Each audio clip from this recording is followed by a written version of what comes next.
শ্রাবণধারার রূপকথা লিখেছেন অনামিকা তাহসিন রোজা।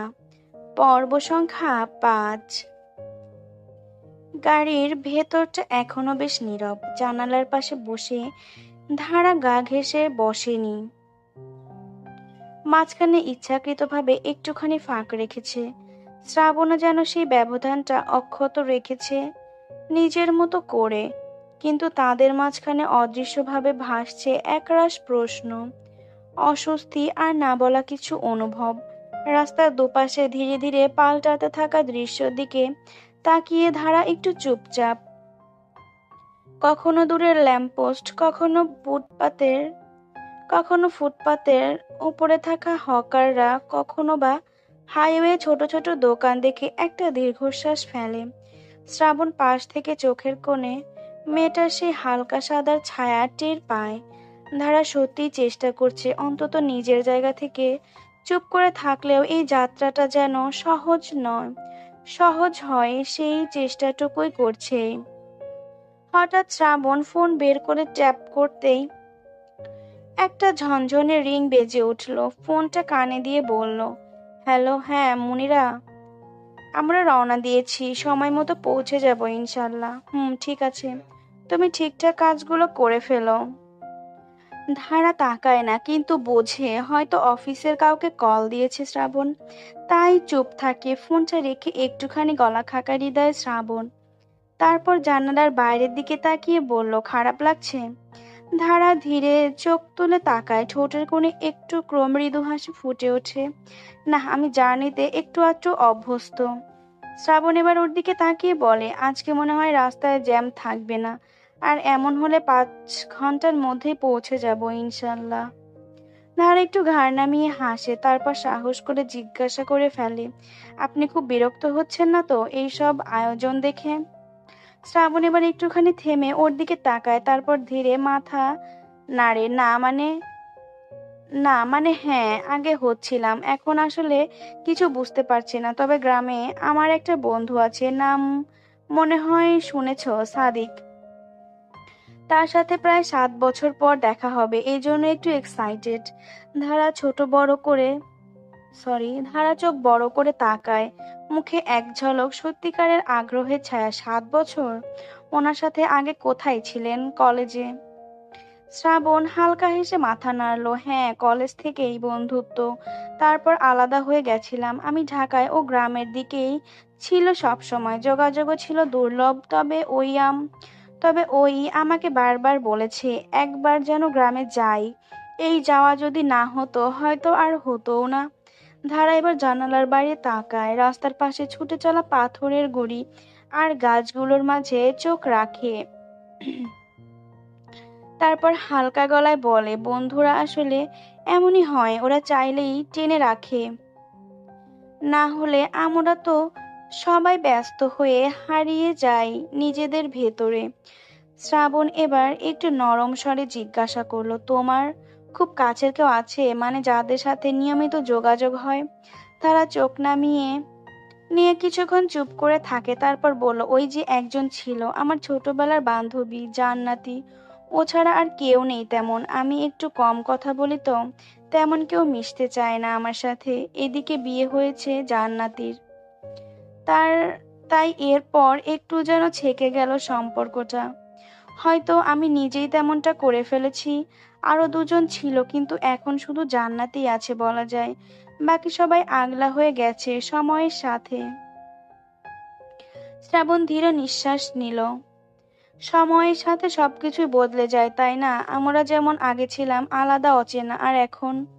তার কথা থেমে গেল। ধারা তার দিকে তাকায় না, কিন্তু একটা চাপা গলার কাঁপুনি যেন শ্রাবণের কণ্ঠে ধরা পড়ে। এখন? ধারা আস্তে প্রশ্ন করলো। শ্রাবণ কিছুক্ষণ চুপ থেকে বলল, এখন আমরা একসাথে যাচ্ছি, আর এর মাঝেও অনেক কিছু একসাথে বোঝার চেষ্টা করছি। এখন কি কম বড় ব্যাপার? এটা কি কম বড় ব্যাপার? ধারা মুখটা এক মুহূর্তের জন্যই স্থির হয়ে থাকে, তারপর হালকা হেসে বলে, হ্যাঁ বড় তো অবশ্যই। কেউ কেউ তো একটা কথাও বলে না, শুধু দূরে সরে যায়। আপনি যে আমাকে ঘর থেকে দূর দূর দূর করে তাড়িয়ে দেননি, এই তো অনেক। ধারার বলা কথাটা যেন একটু বেশি সত্য হয়ে গেল। শ্রাবণ অবাক হয়ে মেয়েটার দিকে তাকায়, চোখে যেন কোনো খুঁত নেই ওর, শুধু একরাশ অনুভব। খুব ধীর গলায় বলল, তুমি এইসব এত সহজভাবে বলো কি করে? ধারা হালকা কাজ ঝাঁকিয়ে জানালার বাইরে তাকায়। সারা জীবন চুপ থেকে শুনেছি, মানুষ চুপ থাকলে অনেক কিছু শুনে ফেলতে পারে। দুজনই চুপ করে রইল। শ্রাবণ আরো একটা জিনিস ধরে ফেলল, ধারার বয়স কম, কথা বলে কম, কিন্তু বাস্তব জ্ঞান অনেক রয়েছে। কথার মধ্যে গভীরতা রয়েছে, যা না চাইতেও মুগ্ধ করে শ্রাবণকে। বাস স্টেশনে কোলাহল ভাঙলো ভেতরের নীরবতাটা। ট্যাক্সি এসে থামতেই হুট করে বদলে গেল চারপাশের আবহ। লোকের লোকারণ্য, চায়ের কাপে ধোয়া উঠছে, বাসের হেল্পাররা চিৎকার করে গন্তব্যে ডেকে বেড়াচ্ছে। ট্যাক্সির দরজা খুলতেই ধারা প্রথমে বের হলো। শাড়ির আঁচলটা আঁচলে গুছিয়ে ব্যাগটা ভালোভাবে হাতে ধরে সে এক পাশে দাঁড়িয়ে পড়লো। শ্রাবণ ব্যাগ নামিয়ে দিয়ে চারপাশটা দেখে নিয়ে বলল, তুমি এখানেই দাঁড়াও, আমি টিকিট নিয়ে আসছি। বেশি দূরে যেও না, এই জায়গায় থেকো। ধারার মাথা নেড়ে সম্মতি জানায়। কিছু না বলে চুপচাপ দাঁড়িয়ে থাকে। একটু দূরে ছায়া পড়ে আছে স্টেশনের একটা গাছের নিচে, সেখানেই ঠাঁই দাঁড়িয়ে সে। শ্রাবণ এবার দ্রুত পা চালিয়ে বাস কাউন্টারের দিকে এগিয়ে যায়। পেছন ফিরে একবার তাকায়, ধারা ঠিক সেই জায়গাতেই দাঁড়িয়ে, ব্যাগ হাতে, শাড়ির কুচিটা হাওয়ায় একটু নড়ছে। চোখের কোনো অস্থিরতা নেই, শুধু একটা স্বাভাবিক স্থিরতা। শ্রাবণের মনে হয় এই মেয়েটাকে সত্যি কোথাও হারিয়ে ফেলার ভয় হয় না ওর, বরং ওর এমন দাঁড়িয়ে থাকাটাই আশ্বাস দেয়, থাকবো পাশে, শুধু বলো কোথায় দাঁড়িয়ে থাকতে হবে। মুচকি হাসলো শ্রাবণ, নিজেকে অভিভাবক মনে হচ্ছে তার। এই ভেবেই সে আবার মুখ ঘুরিয়ে টিকিটের লাইনে দাঁড়িয়ে যায়। দুই তিনজন রয়েছে। ধারা আগ্রহের সাথে আশেপাশে তাকালো। সত্যি বলতে ঢাকা শহরে যে কত মানুষ রয়েছে সেটা এইসব স্টেশনে আসলেই বোঝা যায়। আর সবচেয়ে বড় কথা, ঢাকার অধিকাংশ মানুষই দেশের অন্যান্য জায়গা থেকে এসেছে। তাই বছরের বিশেষ দিনগুলো ছাড়াও প্রায় সব দিনই ভিড়ে পা ফেলার জায়গা থাকে না জায়গাগুলোতে। হুট করে ধারার পাশে তাকিয়ে দেখলো ছোট্ট একটা ফুলের দোকান। অনেক যাত্রীরা শখের বসে ফুলের মালা কিনছে। বাঁশের ওপর শক্ত করে বাঁধা দড়িতে বিভিন্ন ফুল ঝুলিয়ে বিক্রি করতে বসেছে এক বাচ্চা মেয়ে। ধারা চোখ বুলিয়ে একটু কাত হয়ে সব ফুলগুলো দেখলো। ছোট থেকেই তার ফুল ভীষণ পছন্দ, কিন্তু কখনো এমন করে মালা গেঁথে হাতে, গলায় বা মাথায় পড়েনি সে। ধারা লক্ষ্য করলো কিছু নারী যাত্রীরা সাদা রঙের এক ধরনের ফুলের মালা কিনে খোপাতে গুজে নিচ্ছে, হাতে বেঁধে নিচ্ছে। দেখে ভালো লাগলো ধারার, পছন্দ হলো বেশ। অপলক তাকিয়ে রইল সে। শ্রাবণ দুটো টিকিট পকেটে গুজে এদিকে এগিয়ে আসলো ধারার দিকে, কিন্তু ধারার অদ্ভুত দৃষ্টি লক্ষ্য করে সে অনুসরণ করে তাকালো ফুলের দোকানটার দিকে। ভ্রুকুচকে আবারও ধারার দিকে চোখ ফেরালো সে। প্রতিবারের মতোই নাম না ধরেই ডেকে উঠল, এই মেয়ে শুনছ? ধারা সংবিত ফিরে পেল, চমকে বলল, হুম। শ্রাবণ এবার ফুলের দোকানটার দিকে চোখ রেখে আবারও ধারার দিকে তাকিয়ে বলল, কি দেখছিলে? তারা আবারও তাকালো ওদিকে। সাদা রঙের ওই ফুলের মালাগুলো একসাথে গুচ্ছ করে রাখা হয়েছে। শ্রাবণের প্রশ্নে জবাব না দিয়ে সেদিকে তর্জনী তাক করে ধারা সরল মনে জিজ্ঞাসা করলো, ওগুলো কি ফুল, নাম কি? শ্রাবণ এবার চোখ সরু করে সেদিকে তাকালো, এরপর বলল, মনে হয় বেলি ফুল। বেলি ফুলের মালা ওগুলো। ধারা আঙুল নামালো, ভাবলো গ্রামে তো বেলি ফুল দেখেছে সে, কিন্তু সেগুলো এত সুন্দর করে মালা বানানো যায় যায় তা তো জানতো না। ধারা মুগ্ধ হলেও মুখে ছোট করে বলল, ও ভীষণ সুন্দর। শ্রাবণ ঠোঁটে সূক্ষ্ম রেখা টেনে নরম কণ্ঠে বলল, তুমি নিতে চাও, কিনে দেব? ধারা আবারও সেদিকে তাকিয়ে ঠোঁট কামড়ে কিছু একটা ভাবলো, এরপর মিনমিন করে জিজ্ঞেস করলো, কত দাম হতে পারে ওগুলোর? শ্রাবণ এক মুহূর্ত চুপ করে দাঁড়িয়ে রইল। ধারার মুখের ওই শিশুসুলভ কৌতূহল আর সংযত আগ্রহটা ওর চোখ এড়িয়ে গেল না। সত্যি বলতে ওর প্রশ্নের ভেতরে লুকিয়ে থাকা এক টুকরো লজ্জা, এক টুকরো সংকোচ, একটা অদ্ভুত কোমলতায় ভরে দিল শ্রাবণের বুক। হৃদয় কাঁপলো শ্রাবণের। মেয়েটা কি তাকে ভয় পাচ্ছে? তার টাকা খরচ করতে হবে বলে কি সংকোচ করছে? শ্রাবণ আর কিছু বলল না, শুধু গভীর চোখে একবার মেয়েটার মুখের দিকে তাকালো, যেন সেই চোখে খেলা হয়ে লেখা হয়ে আছে কত অজস্র অপূর্ণ চাওয়া, বলার মতো না না বলা কথা। তারপর একটু সময় না নিয়ে সে ঘুরে সোজা এগিয়ে গেল ফুলের দোকানের দিকে। ধারা প্রথমে কিছু বুঝতে না পেরে চুপ করে রইল, তারপর যখন বুঝলো সে কিনতে যাচ্ছে, একটু দৌড়ে কাছে গিয়ে বলল, না না, আমি তো এমনি জিজ্ঞেস করছিলাম, লাগবে না। সত্যি, ফুল নিয়ে কি করব আমি? শ্রাবণ এক পলক ওর দিকে তাকিয়ে আবারও হাত ধরে টেনে আগের জায়গায় দাঁড় করিয়ে দিয়ে কঠোর গলায় বলল, চুপচাপ এখানে দাঁড়িয়ে থাকো, আসছি আমি। বলে আবারও ওদিকে গেল শ্রাবণ। দোকানি মেয়েটার হাতে 100 টাকার একটা নোট দিল আর বেছে নিল দুটো ছোট্ট খাসা সুগন্ধি বেলি ফুলের মালা। দোকানি মেয়েটা বলে উঠল, মালা তো 40 টাকা কইরা ভাইজান, আমার কাছে তো খুচরা 20 টাকা নাই। শ্রাবণ ফুলের মালা দুটো হাতে নিল, মুখে বলল, রেখে দাও, লাগবে না। তারপর ধীরে ধারার দিকে ফিরে এসে হাত বাড়িয়ে ওর দিকে এগিয়ে দিল মালাটা। ধারা চোখ পিট পিট করে তাকালো শ্রাবণের ধারা চোখ পিট পিট করে তাকালে শ্রাবণ তাড়া দেয়, তাড়াতাড়ি নাও, মাথায় পড়তে না চাইলে হাতে বাঁধো, আমরা তো বাস মিস করে ফেলবো, নাও দ্রুত। ধারা চুপ করে দাঁড়িয়ে রইল। মালাটা হাতে নিতে নিতে ওর ঠোঁটে নরম একটা হাসি ফুটলো, তবে সেটা শুধু মুখে নয়, চোখে কপালে পুরো মুখায়ব জুড়ে ছিল একরকম অভিভূত হওয়ার প্রকাশ। যেন পৃথিবীর সবচেয়ে সুন্দর জিনিসটা হঠাৎ করে কেউ হাতে তুলে দিয়েছে। ধীর গলায় বলল, ধন্যবাদ। শ্রাবণ শব্দহীন হাসলো। ধারা তাকিয়ে রইল কিছুক্ষণ তারপর নরম করে বেলিমালাটা হাতের তালু কাছেই রাখলো। কিছুক্ষণ পর কোথায় রাখবে সেটা ভাবতে থাকলো, আর শ্রাবণের চোখে তখন অন্য দিকে, কিন্তু মন ছিল মালাটা হাতে নেওয়া ওই মেয়েটার মৃদু মুগ্ধ হাসির ভেতর। বাস স্ট্যান্ডের কোলাহলে একটা নীরব মুহূর্তের জন্ম হলো দুজন মানুষের মাঝখানে।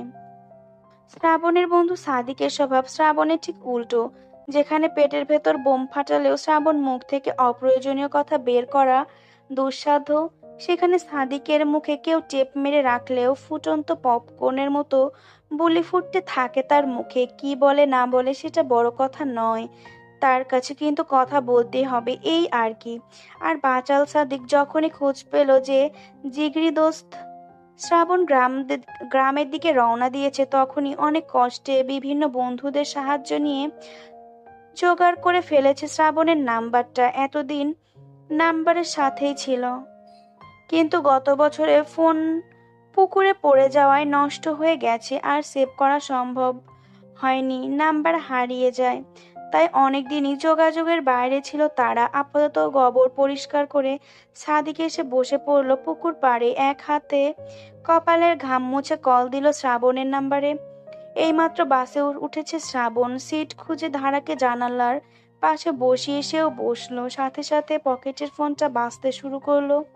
লকারে দুটো ব্যাগের জায়গা হয়নি, তাই ধারার ব্যাগটা নিজের সাথে রাখলো শ্রাবণ। সিটের নিচে ঠিকঠাক গুছিয়ে রেখে পকেটে ঝংকার তুলে বাজতে থাকা কলটা ধরলো সে।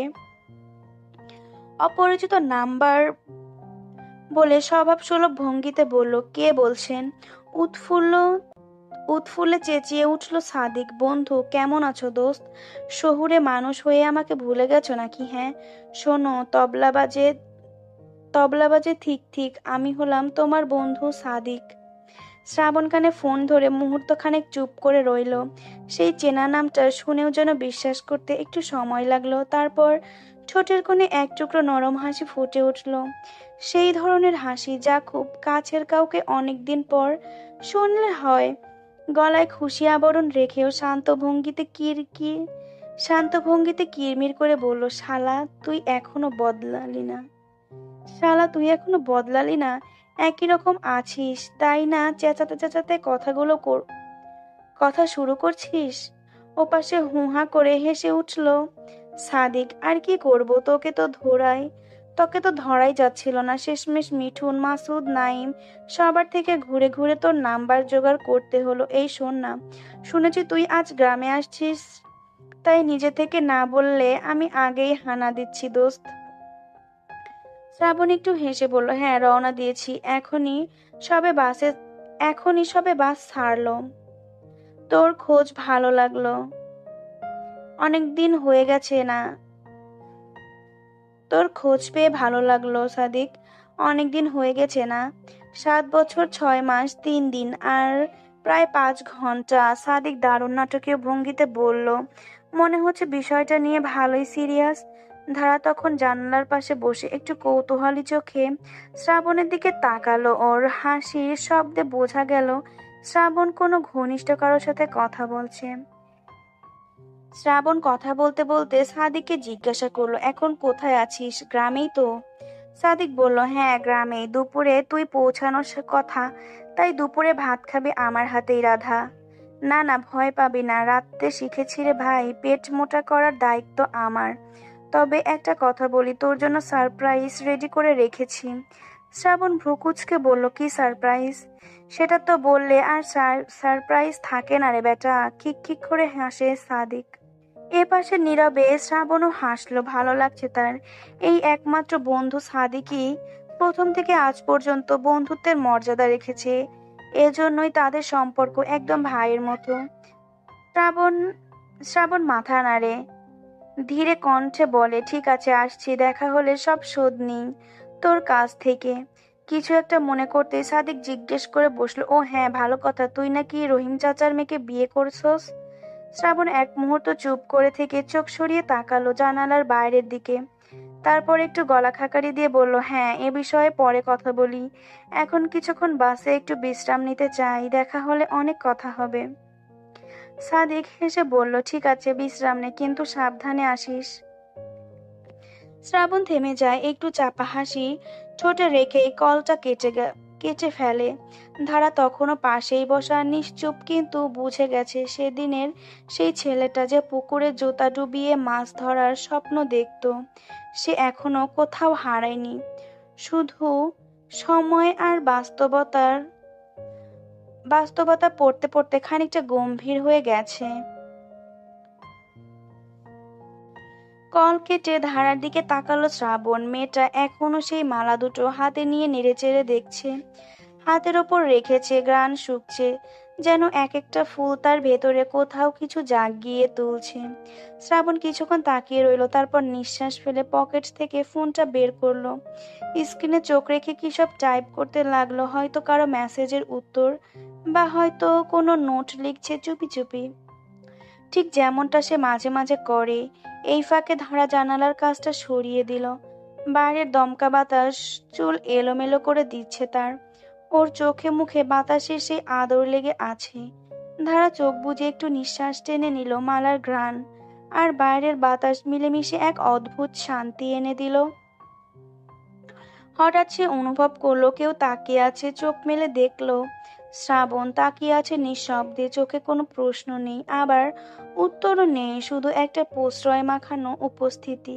ধারা বুঝলো না কেন শ্রাবণ তাকিয়ে আছে, কেন কোনো ভুল করেছে কিনা এমন মনোভাব আনতেই লুগুটিয়ে এলো ধারা। অসহায় চোখ মেলে তাকালো শ্রাবণের দিকে। শ্রাবণ এবার ঠোঁট ভিজিয়ে আটসাট গলায় বলল, চুল বেঁধে রাখলে ভালো হতো। ধারার চোখে হালকা বিস্ময়, যেন গলা পর্যন্ত ঢেলে আসা বাতাসটা আচমকা থেমে গেল। এর খোলা চুলগুলো সত্যি ওর খোলা চুলগুলো সত্যি এলোমেলোভাবে উড়ছিল জানালার হাওয়াতে। শ্রাবণের কথাটা কেমন যেন আদেশ নয়, আবার অভিযোগও নয়, বরং এক ধরনের যত্ন, যা সে বুঝে উঠতে পারে না। আচ্ছা, চুলগুলো কি শ্রাবণকে বিরক্ত করছে?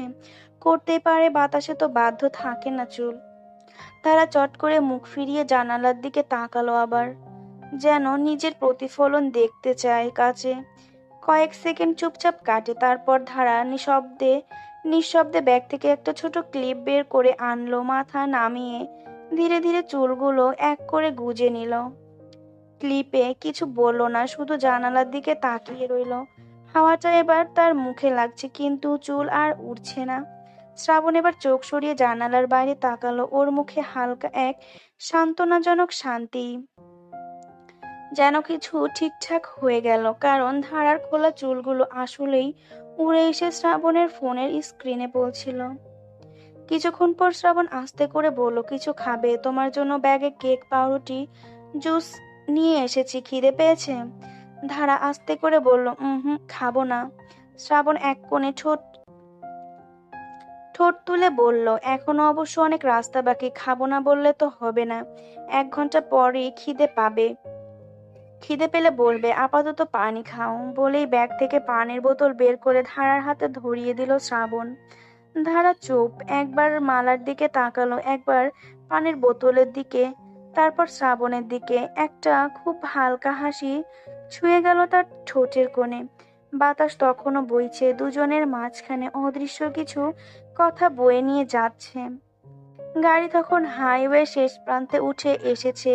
দূরে সবুজ আর কুয়াশার মাঝে ভেসে উঠছে গ্রামের ছায়া, খেজুর গাছ, ছোট ছোট পুকুর। একটা ধীর গতি সম্পর্কে ভীত গাথা ভিত গাথা শুরু হয়েছে, হয়তো খুব নীরবে, খুব ক্ষীণভাবে, কিন্তু তবু শুরু তো। 2 ঘন্টা পেরিয়ে গেছে, বাস এখনো চলমান, গন্তব্যের দিকে ধীরে ধীরে ছুটে চলছে। শ্রাবণ কানে ইয়ারফোন গুঁজে একটা মুভি দেখতে শুরু করেছিল। কানে ইয়ারফোন, চোখে মুভির ফ্রেম, বাইরের জগৎ যেন বিলীন করে দিয়ে নিজের জগতে হারিয়ে গিয়েছে। আর তার ফলস্বরূপ সে ভুলে গেছিল পাশে কেউ আছে।